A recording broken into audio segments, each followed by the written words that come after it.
wil oor braai iets sê, maar meer spesifiek oor braaibroodjies. Nou ons het al baie gepraat oor braaibroodjies en weet, elke oud moes maar sy manier, maar by ouend is dit mos nog maar standaard. Dis gewoonlik mos nog maar witbrood, dat die eie, tamatie en dan nou kaas. En daar is nou mense wat nou 'n variasie het op dit. En maar nou waaroor ek vanaand wil praat is hoe jy 'n braaibroodjie braai. Nou ek is nie 'n braaibroodjie koning nie. So ek gaan nie vir julle vertel hoe ek 'n braaibroodjie sal braai nie, maar wat ek graag met julle wil deel, en dis eintlik so half so 'n bietjie nou sentimenteel en so 'n bietjie hartseer ook, maar ek wil dit graag met jou deel. En dit is dat 2 dae gelede is ons familie se braaibroodjie koning is oorlede.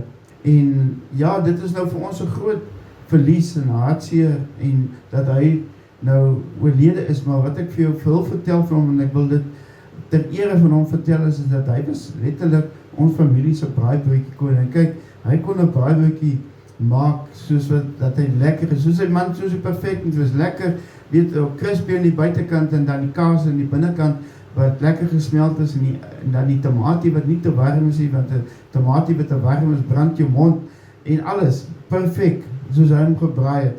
Nou ek het toe van die familie daar 'n videoetjie gaan opspoor, wat in 1996 opgeneem is, 11 Januarie 1996, en dis juist toe ons familie so by mekaar gekom het, en gebraai het en gekuier het. Nou ja, oom Kani was ook daar gewees, en hy was natuurlik toe ek nou die filmpie maak, die video neem, toe was hy juist besig om braaibroodjies te maak. Nou my ander broer Gert, hy het toe ook nou braaibroodjies gemaak. Nou, want is nou baie mense, so jy kan nie net met een rooster maak, want dan gaan jy die goed nou nie, weet, warm, almal gaan nou nie warm dan lekker varsgebakte of vasgebraaide braaibroodjies kan eet nie.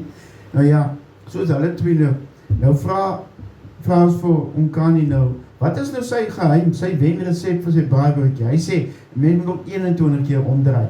En nou ja, en hy sê so nou, so tussendeur moet jy dan so ietsie, 'n glasie opvat. So hy was 'n ou wat vreeslik vol humor is en grappig, en hy was almal se maat ook gewees, baie gewild.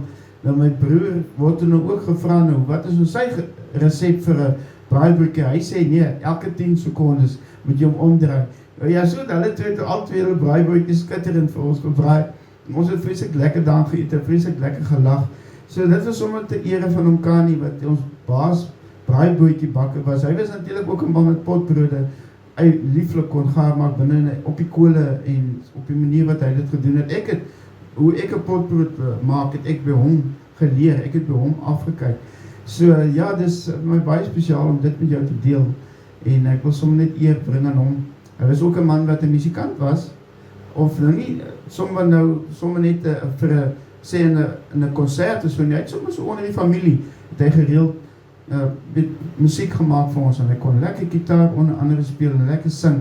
En ek weet toe ek nou jonk was, het hy hierdie plaat wat ek nou vir julle gaan speel, het hy in sy huis gehad, en dit het baie keer gespeel as ek daar kom, en ek het ook sommer baie keer opgesit, gevra of ek dit kan speel. Later jare sou ek die plaat vir my koop, en hy kon die liedjie baie mooi sing, en dis die liedjie van Don Williams, The Gypsy Woman. So ek speel dit nou vir jou, terwyl weet ter ere van my familie se braaibroodjie koning wat oorlede is. En ja, geniet dit saam met my, dit is sentimenteel, en dit is vir my dan ook baie spesiaal om hierdie eer aan hom te bring en hierdie liedjie vir jou te speel, en dan sy lewe te vier, en ook dankie te sê vir wat hy vir ons beteken het, dan al die genot en die plesier en die lekker braaibroodjies wat hy vir ons gebraai het. So, Jesus van Kani, Don Williams, Gypsy Woman.